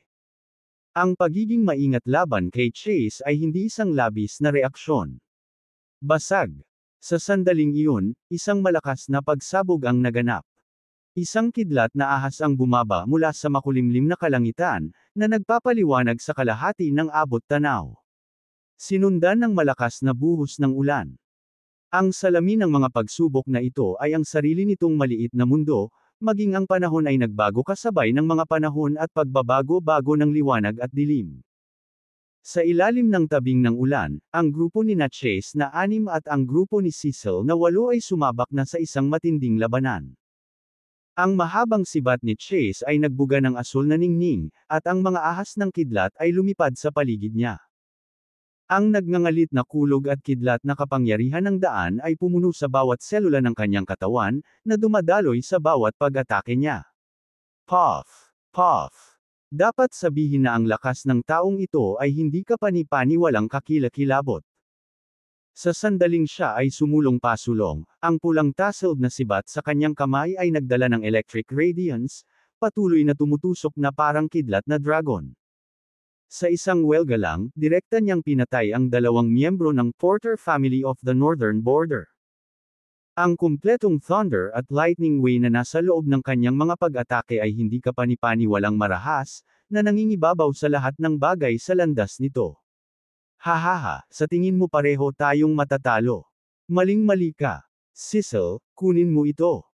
Mayabang na tumawa si Chase, at matapos ibagsak ang 2 tao, diretso niyang hinarap si Cecil, ang pinakamalakas sa kalaban. Ang natitirang 5 batang eksperto mula sa Tianshan sect ay nagkataong nakaharap ang 5 malalakas na miyembro ng Porter family ng Northern Border. Chase, masyado kang maagang nagdiwang. Pag-aari ng Diyos na hayop. Naging mabangis ang ekspresyon ni Cecil. Dagandong. Kasabay ng isang dagandong, isang malaking ilusyon ng ulo ng tigre ang lumitaw sa itaas ng ulo ni Cecil at sumanib sa kanyang katawan.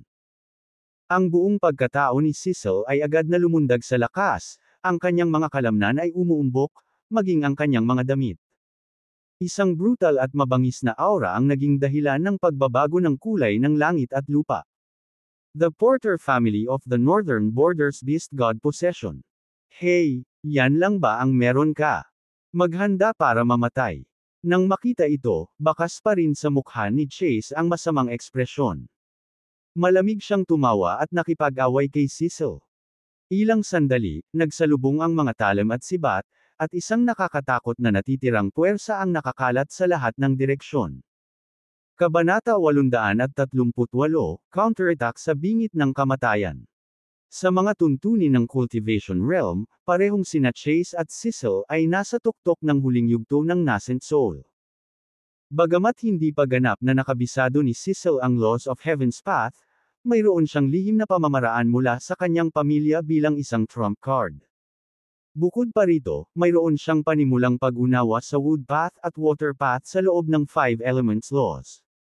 Bagaman ang mga ito ay ordinaryong mga landas, ang kanilang pinagsamang kapangyarihan ay hindi dapat maliitin. Si Cecil, kahit na hindi isa sa mga pinakanamumukod-tanging kalahok, ay isa pa ring bihirang henyo na maaaring magkasabay na makakaunawa ng 2 landas ng 5 elemento. Marahil ay nagkaroon siya ng lakas upang labanan si Chase. Sa sandaling ito, naglabas si Cecil ng Cyan Halo, isang pagsasanib ng Wood and Water Paths, habang may hawak na mahabang kutsilyo para makipaglaban kay Chase. Gayunpaman, sa sandaling nagpalitan sila ng suntok, tila maliwanag ang kinalabasan. Si Chase ay nagpakawala ng mabangis na pag-atake, pinigilan si Cecil at naglunsad ng walang humpay na pag-atake. Ang kapangyarihan ng kumpletong mga panuntunan sa landas, partikular na ang espesyal na panuntunan sa landas ng Thunder at Lightning, ay higit na nalampasan ang embryonic na kapangyarihan ng mga ordinaryong panuntunan sa landas. Kahit na ang pinagsamang embryonic path ay hindi makalaban dito. Si Cecil ay ganap na pinangungunahan ni Chase. Pagkatapos lamang ng 12 galaw, Tinusok ni Chase ang kaliwang tadyang ni Cecil, na nabahira ng dugo ang kalahati ng kanyang katawan. Napaatras si Cecil, puno ng kaseryosohan at ayaw ang ekspresyon niya. Napagtanto mo na ba kung gaano ako kakulit? Ang mga basura ba mula sa Porter family ng Northern Border ay karapat-dapat na makipagkumpetensya sa ating Tian Shan sect? Wala na bang kakayahan ng iyong bagong henerasyon ng mga inapo? Ikaw, sayang, ay talagang kumakatawan sa iyong pamilya sa Star Path Seed Selection Tournament. Hahaha. Mamatay. Matagumpay na tukso ni Chase. Ang Tian Shan sect at ang Porter family ng Northern Border ay nagtanim ng sama ng loob at alitan dahil sa kanilang kompetisyon para sa titulo ng numero 1 angkan sa hilagang rehiyon ng Prussia. Ang pagpupulong sa loob ng Mirror of Trials, natural na hindi sila magpipigil sa pagpatay sa isa't isa. Pagkasabi nito, muling sumalakay si Chase, dala ng kanyang sibat ang lakas ng kulog at kidlat. Hindi lamang ito napakabilis, ngunit ang kapangyarihan nito ay mabangis at walang hanggan. Halos hindi ito nakayanan ni Cecil, parang isang maliit na bangka sa bagyo na anumang oras ay maaaring tumaob. Sa ilalim ng malalakas na pag-atake ng kalaban, pumutok ang bibig ng kanyang tigre, at nahati ang balat ng kanyang mga braso, na nagpapakita ng mga pulang kalamnan. Klang! Sa wakas, sa isang malutong na tunog, nabasag ng sibat ni Chase ang standard na mahabang kutsilyo na inilabas ng Kunlun Divine Mountains. Kahit na ang sandata na ito ay maaaring ituring na isang bihira at mahusay sa labas ng mundo, ito ay hindi isang divine weapon. Sa huli ay hindi nito nakayanin ang napakaraming pag-atake ni Chase. Si Cecil, na ginamit noon sa pag-iwas, ay biglang nawala ang harang at sinaksak ni Chase sa kanang dibdib. Splurt! Naramdaman ni Cecil ang pag-agos ng mainit na dugo na bumubulusok mula sa kanyang kanang baga, dahilan upang mailuwan niya ang isang subaw ng sariwang dugo. Nasaksihan ni Ricardo ang eksenang ito mula sa malayo. Siya ay orihinal na umaasa na ang Porter family ng Northern Border ay maaaring labanan si Chase sa isang punto ng kapwa pagkatalo, ngunit tila siya ay nag-expect ng labis. Si Chase ay may katapangan na magkaroon ng gayong kapital. Sa kanyang kahusayan sa Thunder at Lightning Path, nalampasan ng kanyang lakas ang nasa huling yugto ng Nascent Soul. Marahil kahit laban sa isang ordinaryong early stage na Void Reclusion expert, hindi siya magiging dehado. Pagkatapos ng lahat, ang kapangyarihan ng Thunder at Lightning Path ay nakakatakot. Marahil ay hindi kasing kitikot at kakila-kilabot ng daan ng kamatayan, o kasing lakas ng pagtatanggol ng Solid Earth Way, ngunit walang alinlangan na isa sa mga pinakahalatang nakakasakit na boost sa mga diskarte ng DAO. Kung ikukumpara sa mga ordinaryong pamamaraan ng DAO, mayroong pagkakaiba sa husay. Si Chase, na nakabisado na ang kumpletong Thunder at Lightning DAO sa Nascent Soul Realm, ay parang isang henyong estudyante sa middle school na nakabisado na ang high school curriculum. Sa aktwal na pagsusulit sa labanan, natural na nahihigitan niya ang iba pang mga pagsusulit. Gayunpaman, nang si Ricardo ay bumantong hininga sa loob, sa pag-aakalang si Cecil ay malapit ng talunin ni Chase nang walang kahirap-hirap, isang sitwasyon ang biglang lumitaw. Hahaha, mamatay ka. Tawa ng tawa si Chase. Sa sandaling iyon, ang mukha ni Cecil ay nagpakita ng malungkot na ekspresyon, at ang kanyang mga mata ay puno ng kabaliwan. Nagpakawala siya ng dagandong at sa hindi inaasahang pagkakataon ay sinugod si Chase, hindi umaatres kundi umaasenso. Ang baril ng baril ay tumusok sa katawan ni Cecil, nakausli sa kanyang likuran. Mamatay. Dragon Tiger Dual Form Feast. Si Cecil, kahit na tumagos ang kanyang katawan, sa hindi inaasahang pagkakataon ay napapikit si Chase ng walang babala. Sa kabila ng pagkawala ng kanyang mahabang espada, umaasa na siya ngayon sa kanyang mga kamao at nagpakawala ng isang napakalaking nakakatakot na hakbang sa pagpatay. Ang paglipat na ito ay isa sa mga pangunahing ipinagbabawal na pamamaraan at trump card ng Porter family ng Northern Border. Ang paggamit nito ay may malaking halaga. Maaari nitong agad na maubos ang lahat ng totoong enerhiya sa katawan ng gumagamit upang magpakawala ng mapangwasak na pag-atake. Sa madaling salita, ang kapangyarihan ng paglipat na ito ay nakasalalay sa kasaganaan ng tunay na enerhiya sa loob ng katawan ng gumagamit. Mas dominante ito kaysa sa sky-cleaving startled swan ni Ricardo, na ginamit niya noon. Kapag si Ricardo, na may mababang cultivation realm, ay gumamit ng ika-9 na anyo ng sky-cleaving startled swan, lahat ng totoong enerhiya sa kanyang katawan ay agad na mauubos. Dahil dito, natuklasan ni Ricardo ang isa pang tungkulin ni Miranda, na mag-imbak ng tunay na enerhiya, na nagpapahintulot sa kanya na magpatuloy sa pakikipaglaban. Gayunpaman, ang tunay na enerhiya na nakonsumo ng sky-cleaving startled swan ay naayos. Dahil lang sa mahina ang lakas ni Ricardo noon, kaya hindi niya masuportahan ang ika-9 na anyo. Habang bumubuti ang kanyang lakas at kaharian, nagbago ang kasaganaan ng tunay na enerhiya sa loob ng kanyang katawan, at ang paggamit ng ika-9 na anyo ng sky-cleaving startled swan ay hindi na nagpabigat kay Ricardo. Gayunpaman, iba ang Dragon Tiger Dual Form Fist ng Porter family ng Northern Border. Hindi alintana ang pag-abot sa 4th meter realm, kapag ginamit ito, mauubos nito ang lahat ng totoong enerhiya sa iyong katawan. Sa makatuwid, kung mas mataas ang cultivation realm ng practitioner na gumamit ng hakbang na ito, magiging mas malakas at hindi pangkaraniwang lakas nito. Isipin na lang kung ang isang dalubhasa sa fragmentation void ay naglunsad ng life or death attack sa pamamagitan ng agarang pag-ubos ng kanilang tunay na enerhiya, gaano ito kalakas. At ngayon, pinakawalan ito ni Cecil, na nasa tuktok ng nascent soul, at ang kapangyarihan nito ay hindi rin dapat maliitin.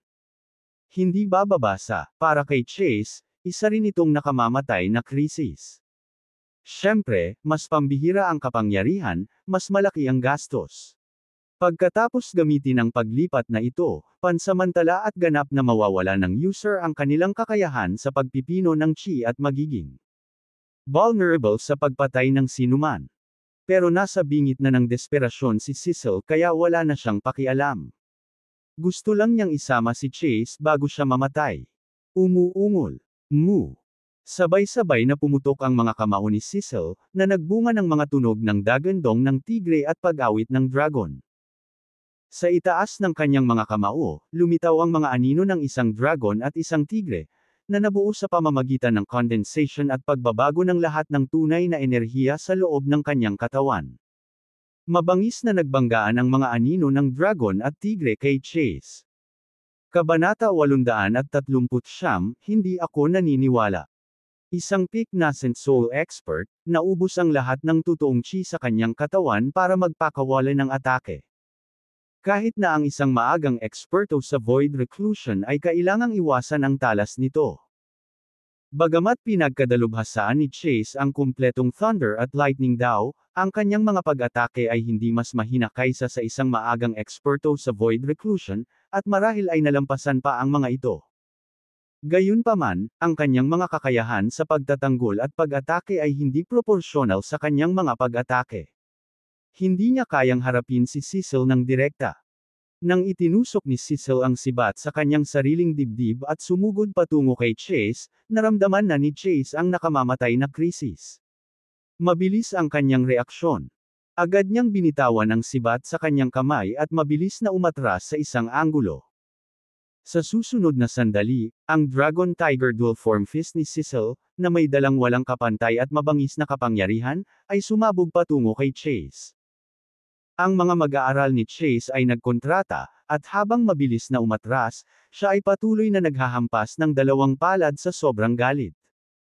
Sa kabutihang palad, si Chase, na nakabisado ang Thunder at Lightning daw, ay may bilis ng paggalaw na kasing bilis ng kidlat. Kaya, sa loob ng isang kisap mata, umatras siya ng mahigit 20 metro, iniiwasan ang pag-atake. Bilang resulta, ang Dragon Tiger Dual Form Fist ni Cecil ay tumama lamang kay Chase gamit ang Dragon Fist. Bukod dito, hindi siya tinamaan nito sa ulo kundi sa kanang bahagi ng katawan ni Chase. Boom! Sa 2 hampas ng palad ni Chase, ang kapangyarihan ng Dragon Tiger Dual Form Fist ay na-neutralize lamang ng wala pang 1/10. Ang mabangis na anino ng dragon ay mabangis na tumama kay Chase, na winasak ang tunay na chi na nagpoprotekta sa kanya, na naglalaman ng kapangyarihan ng kulog at kidlat. Napalipad si Chase, nagbuga ng dugo mula sa kanyang bibig. Pagkalapag, pilit siyang bumangon at lumuhod doon. Sa sandaling ito, ang henyo mula sa Tianshan sect ay may dugong umaagos mula sa kanyang bibig at ilong, na may halong mga fragment ng internal organs, at ang kanyang aura ay nag-iiba-iba. Bahagyang bumagsak ang kanyang kanang dibdib, at ang kanyang buong kanang bahagi ay tila gutay-gutay. Ang kanyang mga panloob na organo ay malubhang nasugatan. Si Cecil, na ginagamit ang lahat ng kanyang tunay na chi upang ilabas ang isang ipinagbabawal na galaw, ay may napakalakas na kapangyarihan. Kung kinuha ni Chase ang buong puwersa ng Dragon Tiger Dual Form Fist, malamang na wala siyang pagkakataong mabuhay. Pero sa kasamaang palad, sobrang bilis ni Chase. Isang suntok lang ang ginawa niya at naiwasan niya ang vital points. Ha, ha ha ha. Cecil, hindi mo ako mapapatay. Kaya, ngayon ay turn ko na, para patayin ka. Habang umaagos ang dugo sa bibig ni Chase, humagalpak siya ng tawa na parang isang taong nanalo. Boom! Sa sandaling ito, si Cecil ay bumagsak na parang nahulog na haligi. Nakahiga sa lupa, ang kanyang mga mata ay naging maapoy na pula, puno ng matinding ayaw. Ang lakas ng Dragon Tiger Dual Form Fist ay sapat na. Malubhang nasugatan nito ang kalaban, ngunit sa huli, hindi nito napatay si Chase. Sa kanyang tunay na chi na pagod at dumaranas ng matinding pinsala, naramdaman ni Cecil na parang naubos ang lahat ng kanyang lakas, iniwan siyang walang lakas na lumaban. Alam ni Cecil na tapos na ito para sa kanya. Bago siya mamatay, tumingin siya sa kanyang mga kasamahan mula sa parehong angkan. Sa isang 5-5 sitwasyon, ang 5 kandidato mula sa Porter family ng Northern Border ay mabangis na nakipaglaban sa kanilang mga kalaban, na hindi matukoy kung sino ang nakahihigit. Ngunit alam ni Cecil na kapag natapos na siya ni Chase, walang pagkakataon na makatakas ang ibang mga kandidato mula sa Porter family ng Northern Border. Pumunta. Gustong sigawan ni Cecil ang mga kasama, hinihimok silang tumakas bago pa maging huli ang lahat. Gayunpaman, ang tunog na kanyang ginawa ay napakahina, halos hindi marinig sa gitna ng matinding labanan at rumaragas ang bagyo. Mamatay. Sa sumunod na segundo, napabuntong hininga si Chase at naglagay ng Grand Revitalizing Pill sa kanyang bibig. Pagkatapos, sa pagtitiis ng matinding sakit sa kanyang mga organo, sinugod niya si Cecil. Sa isang mabangis na sipa, nataman niya si Cecil ng malakas. Splat! Gamulong palayo si Cecil, umubo ng dugo, ang dati niyang malinis na damit na balat ng hayop ay nabahira ng dugo at putik. Basag. Sumunod ang dumadagandong na kulog, kasabay ng pagbuhos ng malakas na ulan kay Cecil. Nakaramdam siya ng napakalamig na lamig na hindi pa niya nararanasan. Kumalat sa buong katawan niya ang tumatagos na sugat sa kanang dibdib niya. Alam ni Cecil na malapit na siyang mamatay. Naamoy na niya ang bango ng kamatayan. Wala na siyang lakas para igalaw man lang ang isang daliri, lalo pa ang pagkuha ng boundary talisman sa kanyang katawan at itapon ito. Ha, ha, ha. Ubo ***, ubo. Ano ang pakiramdam? Pwede ka muna, at maya-maya ay sasamahan ka na ng iba mong kasama. Habang nagsasalita si Chase, napuno ng malakas na hangarin na pumatay ang kanyang mga mata. Akmang itatadyakan niya ang ulo ni Cecil. Ang nakamamatay na suntok na ito ay walang alinlangan na magwawakas sa buhay ni Cecil, dahil siya ay ganap na walang pagtatanggol. Pero sa pagkakataong iyon, biglang nagbago ang ekspresyon ni Chase. Naramdaman niya ang isang malakas na pakiramdam ng panganib na mabilis na papalapit. Walang pag-aalinlangan, hinampas ni Chase ang palad sa likod niya. Boom! Sa isang iglap na bangga ang palad niya sa isang kamay na bakal. Napaungol si Chase, mabilis na napaatras dahil sa impact ng banggaan. Dahil sa mga shockwaves mula sa mga banggaan na ito, ang kanyang nasugatan ng hustong katawan ay naglabas ng isa pang subo ng dugo. Sa isang pares ng mabangis at sama ng loob na mga mata, tumingin siya sa isang figure. Matangkad ang figure, malakas ngunit maliksi.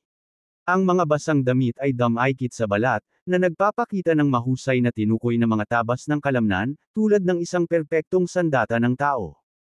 Sino pa ba kung hindi si Ricardo ang gagawa ng biglaang hakbang? Sorry, pero mukhang ikaw ang unang aalis. Walang ekspresyong sinabi ni Ricardo, puno ng nakakatakot na balak na pumatay ang kanyang boses. Ikaw kasi. Kinagat ni Chase ang kanyang mga ngipin. Talaga. Ako ito. Tumanggo si Ricardo. Sa sumunod na segundo, tumingin sa kanya si Chase, kitang-kita ang madugong ngiti sa kanyang mukha, na may halong pang-aalipusta at pangungutya. Ha, ha ha ha. Nakakatuwa ito. Umaasa ka bang samantalahin ang sitwasyong ito, ikaw na walang kwentang basura? Dahil pareho kaming nasugatan ni Cecil, sa tingin mo kaya mo akong patayin? Nakakatawa. Talagang, katawa-tawa. Kahit na ako ang may huling hininga, crush pa rin kita. Naniniwala ka ba sa akin? Sa kanilang nakaraang pagtatagpo, sa isang casual na sampal, nagawa ni Chase na maitaboy si Ricardo. Ito ang nagpapaniwala kay Chase na may malaking pagkakaiba sa lakas sa pagitan nila ni Ricardo. Kaya, kahit na siya ay nasugatan ng husto, hindi niya itinuring na banta si Ricardo. Ang kanyang intensyon ay hindi upang makatakas kundi upang patayin si Ricardo at gawing mawala ng pag-asa si Savannah, ang maliit na asong iyon. Hindi ako naniniwala sa iyo. Umiling si Ricardo at mahinahong binigkas ang tatlong salita. Kaagad, isang malakas na dilaw-dilaw na ningning ang bomb-alot sa kanyang buong katawan, nakaakibat ng mga kumikislap na asol na ilaw. Kahit na nasugatan ng husto si Chase, si Ricardo ay hindi nagpakita ng mga palatandaan ng pagmamaliit sa kanya. Sa sandaling gumawa siya ng isang hakbang, lalabas siya ng lahat, nang walang anumang silid para sa pagkakamali. Kabanata 840, sino ang maaaring puwersa sa kanya na tumakas? Napatingin si Chase kay Ricardo at saglit na natigilan. Pagkatapos, bakas sa mukha niya ang pangungutya at pangungutya. So, nagising ka rin as a Thunder attribute physique noon. Ha, ha ha ha. Naiintindihan ko. Siyempre, gusto mo akong patayin at samantalahin ang pagkakataon ng Thunder at Lightning Path. Sa kasamaang palad, hindi mo ito magagawa, gaano kaawa-awa. Ha, ha ha ha. Ngumisi at tumawa si Chase. Ganun ba? Pagkatapos ay subukan natin ito. Naglabas ng matalim na liwanag ang mabituing mga mata ni Ricardo. Nang hindi na nag-aksaya pa ng mga salita, sinugod niya si Chase. Malamig na bumantong hininga si Chase at sinalubong siya nang hindi nagpapakita ng kahinaan. Pagkatapos uminom ng Grand Revitalizing Pill, na nagpaginhawa sa kanya, naniniwala siya na sa kanyang ganap na nangingibabaw na lakas kay Ricardo, maaari niyang talunin siya kahit na magdusa siya ng malubhang pinsala. Foom! Foom! Foom! Sumunod, nagpalitan silang dalawa ng ilang galaw sa napakabilis na bilis. Nagbanggaan ang kanilang mga kamao at palad, nagsalubong ang kanilang mga paa. Pagkatapos ng isa pang sagupaan, bumulwak si Chase ng dugo na may "pum" na tunog at lumipad pabalik.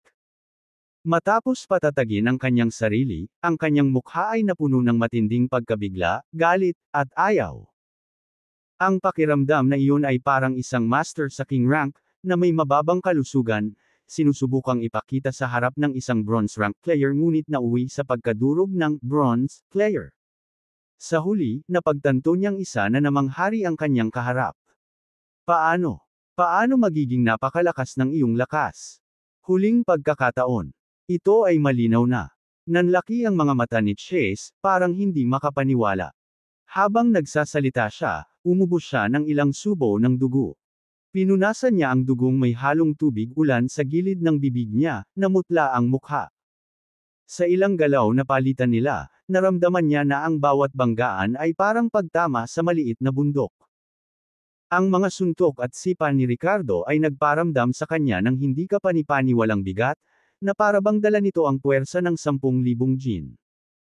Ang tindi ng mga pag-ataking iyon ay maihahambing sa kanyang sariling kakayahan sa kumpletong landas ng kulog at kidlat. Last time, casual strike lang ang ginawa mo. Paano mo malalaman kung ginamit ko ang buong kapangyarihan ko? Mamatay. Malamig na tumikim si Ricardo, nagngangalit ang kanyang hangarin sa pagpatay. Tumakbo. Galit na sigaw ni Chase, saka ibinaba ang mga palad upang lumikha ng dalawang bakas ng palad at tumalikod upang makatakas.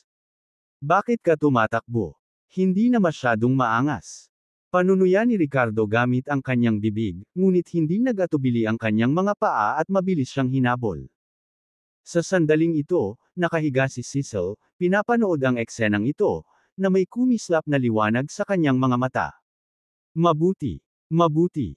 Kailangan kong pumatay. Chase. Samantala, sa ilalim ng tabing ng ulan, si Chase at Ricardo ay tumatakas at naghahabulan, ang kanilang bilis ay umaabot sa limitasyon. Dapat sabihin na si Chase, na nakabisado ang kumpletong panuntunan ng Thunder at Lightning, ay mabilis. Kahit ngayon, hila-hila ang kanyang mabigat na sugat na katawan, mas mabilis pa rin ang bahagya ang kanyang bilis kaysa kay Ricardo. Ginamit ni Ricardo ang lahat ng kanyang lakas, maging ang kanyang pisikal na gravitational field, ngunit hindi niya maisara ang distansya sa pagitan nila. Sa halip, unti-unting lumalawak ang agwat. Hahaha. Ricardo, kahit mabigat ang sugat ko ngayon, hindi mahalaga kung hindi ako ang kapareha mo sandali. Pero hindi mo ako mapapatay, imposible. Hindi mo ako maabyutan, tama. Hindi ba? Nakakaawa. Hindi ba, nakakainis? Walang kwenta, wala kang iba kundi walang kwenta. Kahit na sa mga malubhang pinsala ko, hindi mo ako mapapatay. Hahaha. Malakas na panunuya ni Chase kay Ricardo habang tumatakas. Sa huli, bumubulwak pa rin ang dugo mula sa kanyang bibig, ngunit hindi nito mapigilan ang kanyang pakiramdam ng pagtatagumpay. Si Ricardo, na humahabol mula sa likuran, ay nagdikit ang mga ngipin sa galit nang marinig ang mga salitang iyon. Damn it! Napakasama mong tao. Gusto kong makita kung gaano ka katagal makakapit, hilahin ang iyong malubhang sugatang katawan sa ilalim ng matinding sprint na ito. Ang kabilang partido ay hindi nagtataglay ng Dragon's Energy Primordial Technique, isang healing art, kaya imposible para sa kanila na magtiis ng matagal sa ilalim ng ganoong kalakas na pagtakbo. Alam din ni Chase, na tumatakbo para sa kanyang buhay, ang katotohanan ito. Upang iwaksi si Ricardo, ginawa niya ang lahat ng kanyang pagsisikap at bilis. Sa sandaling ito, ang mga pinsala sa kanyang mga panloob na organo ay unti-unting lumalala, at kahit na ang Grand Revitalizing Pill ay hindi mababago iyon. Damn it! Kung magpapatuloy ito, talagang mahuhuli ako sa kanya. Dapat ko bang matugunan ang aking wakas sa salamin ng mga pagsubok na ito? Hindi. Hindi ako pwedeng mamatay. Kung kinakailangan, aabandonahin ko itong Star Path Seed Selection Tournament. Mahalaga ang kaligtasan. Sa pag-iisip na ito, kinuha ni Chase ang lahat ng boundary talismans na nakuha niya mula sa kanyang storage space, handang iwanan ang sasakyan upang iligtas ang general. Kung siya ay tunay na pinatay ni Ricardo, na tinutupad ang kagustuhan ng isa, si Chase ay hindi mapatahimik kahit sa kamatayan. Gayunpaman, sa sandaling iyon, nagbago ang ekspresyon ni Chase nang mapansin niya ang isang figure sa hindi kalayuan. Sa puntong ito, siya ay nakatakas sa paanan ng isang bundok at, sa pamamagitan ng tabing ng ulan, malabong nakita ang isang tao na nakatayo sa pasukan ng isang kuweba. Ang ibang tao ay tila lubhang maingat at, nang maramdamang may papalapit, tumalikod upang magtago sa loob ng yungib. Ngunit agad na nakuha ni Chase ang Kat-Anji tanging figure ng kausap. Savannah! Savannah, tulungan mo ako! Agad na sigaw ni Chase patungo sa figure. Nakapagtataka, ang tao ay si Savannah. Nang inag si Savannah, na orihinal na balak magtago sa loob ng kuweba, nang marinig ang boses. Ang kanyang lakas ay nasa unang yugto lamang ng Nascent Soul, bagamat pinagkadalubhasaan din niya ang isang medyo espesyal na batas sa kosmiko, ang embryonic na anyo ng daan ng hangin. Gayunpaman, ang kanyang kapangyarihan sa pakikipaglaban ay hindi gaanong kakilakilabot. Matapos pumasok sa salamin ng mga pagsubok, si Savannah ay, maingat na nililinang. Wala siyang intensyon na makipagkumpetensya para sa isa sa 10 pwesto para sa binhi ng Star Path. Dumating siya upang subukan ang kanyang kapalaran at tingnan kung makakatagpo siya ng anumang pagkakataon. Pagkatapos ng lahat, ang salamin ng mga pagsubok ay naglalaman ng masaganang espiritual na enerhiya at maaaring mayroong ilang makalangit na materyales at makalupang kayamanan. Ang pagsasanay dito ay magiging mas mabilis kaysa sa Hagpid sect. Bukod dito, kapag mas matagal siyang nagpumilit at sa paglaon ay naalis siya, mas maganda ang mga gantimpala kapag naayos na ang huling kaganapan. Kaya nakahanap si Savannah ng nakatagong kuweba at pansamantalang nagtago doon. Nang maramdamang may papalapit sa kanya, agad niyang tinago ang sarili. Pero sa pagkakataong ito, hindi niya inaasahan na may lalabas na pamilyar na mukha. Itinuon ni Savannah ang kanyang tingin at sa wakas ay nakilala si Chase, na kasalukuyang nagmamadaling tumakbo.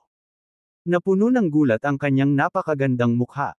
Nababalot ng dugo, na may hindi matatag na aura at isang panik na ekspresyon. Hindi kaya. Tumatakbo siya para sa kanyang buhay. Iminulat ni Savannah ang kanyang mga mata sa hindi makapaniwala.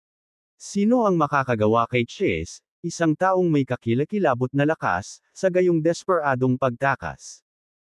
Isa kaya ito sa mga walang katulad na henyo mula sa Kunlun Divine Mountains o Panglay Fairy Island?